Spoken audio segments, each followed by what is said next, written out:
आना होगा। और मुझे लगता है कि ऐसी हड़बड़ाहट में आरजेडी और आरजेडी कार्यालय में बैठे नेताओं की बोली अब लड़खड़ा रही है। अब आरोप लगा रहे प्रावधान है, आपने आपराधिक घटना की है तो सलाखों के पीछे जाना होगा। और बिहार की जनता के बीच में अब आप बेनकाब हो गए हैं। अरे इन्होंने जो पाप किया था उस पाप की कार्रवाई तो कई समय से चल रही थी और न्यायालय ने उन्हें बुलाया है अपने दरवाजे पे। इसमें हमारा क्या रोल? और उस लालटेन के काले युग काल से बिहार की जनता आगे निकल चुकी है। अब शिक्षा की लौ जल चुकी है, शिक्षित हो चुके हैं। पहले से कह रहे थे कि हमारे यहाँ ऑल इज वेल है। बिहार में विधानसभा चुनाव होना है और ऐसे में तेजस्वी यादव पे फिर से आरोप लगा है। अभी हमारे साथ खास बातचीत करने के लिए जेडीयू से अनुप्रिया है, इनसे खास बातचीत करेंगे। अनुप्रिया जी, फिर से आप लोगों ने आरोप लगाया तेजस्वी यादव के ऊपर, साथ तमेम लालू परिवार के साथ आरोप पे आरोप लगा रहे हैं। राजद से कह रही है कि बौखला गए हैं, विधानसभा चुनाव होना है।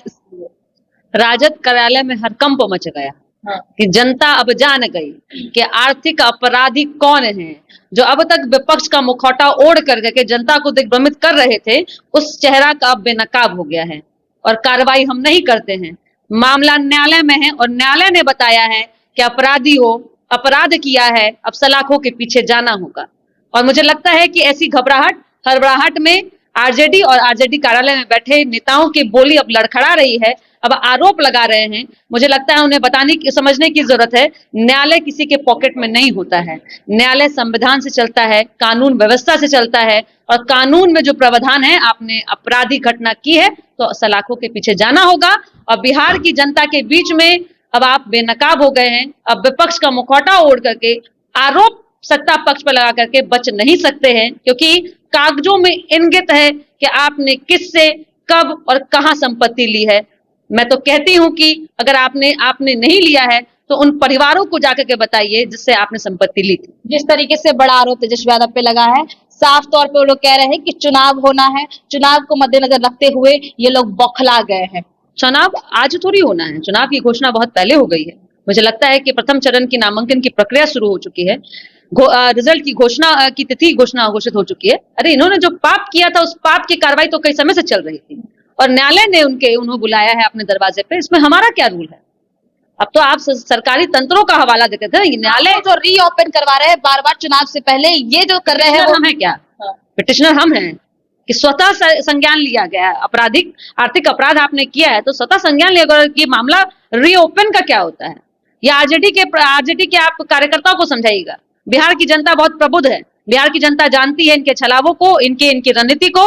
और उस लालटेन के काले युग काल से बिहार की जनता आगे निकल चुकी है। अब शिक्षा की लौ जल चुकी है, शिक्षित हो चुके हैं। इनके छलावे और बहकावे में बिहार की जनता नहीं आएगी। जिस तरीके से पेच फंसा चिराग पासवान पे, पेच में सब कुछ क्लियर हो चुका है, सीट फाइनल हो गया है, लेकिन महागठबंधन में अभी भी पेच फंसा हुआ है, मुकेश सहनी पे फंसा हुआ, क्या लग रहा है? हम तो पहले से कह रहे थे कि हमारे यहाँ ऑल इज वेल है और हमारे यहाँ सारे जितने भी हमारे सहयोगी दल है और सभी का एक संकल्प था कि बिहार में युवाओं की नौकरी में, बिहार की महिलाओं के सशक्तिकरण में जिस तरह से नीतीश कुमार जी लगातार काम कर रहे हैं, वह एक जो हमारा संकल्प है वो टूटना नहीं चाहिए। और इसी संकल्प को लेते हुए हमारे गठबंधन ने पहले ही नेता, नीति और नियत तय कर चुके थे। नारा हमारी तय थी कि 2025 से 30 फिर से नीतीश। लेकिन एक तरफ महागठबंधन जो ठगों का गठबंधन है, जो पारिवारिक गठजोड़ का गठबंधन है, जहां पे परिवार के लोगों को संपत्ति पाने का गठबंधन है, उसमें तो यह स्वाभाविक सी बात है, यह होनी थी। और इसकी नींव तो राहुल गांधी जी ने बिहार में जो कांग्रेस बचाओ यात्रा की थी उसी समय रख दी थी कि अब कांग्रेस बताएगा कि क्षेत्रीय दल क्या है और राष्ट्रीय दल क्या है। उसने तय किया कि अब उसकी आरजेडी के पिछलग्गू बन के नहीं रहेगी और ना ही आरजेडी के पापों के बोझ तले वो अपने आप को कहेगी। उसने आज पूरे परिवार को दिल्ली में कांग्रेस ने तलब करवा दी।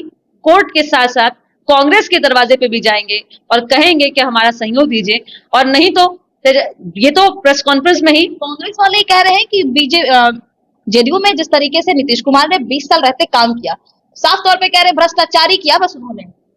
मुझे लगता है कि उनको अपने जिसके दामन खुद ही दागदार हों, वो ऐसे सवाल पूछ करके मुझे लगता है कि अपने ही चेहरे के मुखौटों को उजागर करते हैं।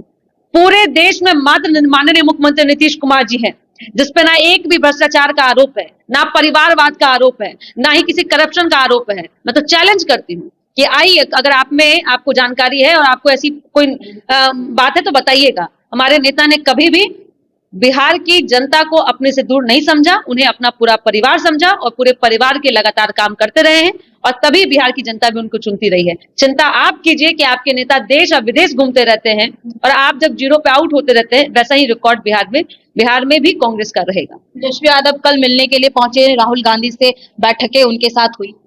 बैठक का कोई परिणाम निकल के सामने नहीं आने जा रहा है। आरजेडी को बार बार लगातार तेजस्वी यादव को राहुल गांधी से मिलना पड़ रहा है। वही तो मैं बता रही हूँ कि कांग्रेस ने तय कर लिया है कि वो पिछलग्गू बन के नहीं रहेगी। जिस तरह से कांग्रेस के साथ ने आरजेडी ने 2024 की लोकसभा में बर्ताव किया था, उनके पारंपरिक सीटों को उन्होंने चुरा लिया था और गठबंधन के नियम कानून से आगे बढ़ के ऊपर उन्होंने अपने कैंडिडेट की घोषणा की थी। शायद उसी का आज परिणाम आरजेडी को मिल रहा है। चलिए, तो हमारे साथ खास बातचीत करने के लिए अनुप्रिया जेडीयू से प्रवक्ता थी, इनसे खास बातचीत किया। जिस तरीके से लैंड फॉर जॉब के मामले में तेजस्वी यादव समेत राबड़ी देवी और लालू यादव पे जो आरोप लगे उस पर हमने बातचीत किया, इनको क्या साफ तौर पर कह रहा था। बहरहाल आप लोग क्या कुछ सोचते हैं, कमेंट करके अपनी प्रतिक्रिया जरूर दीजिएगा।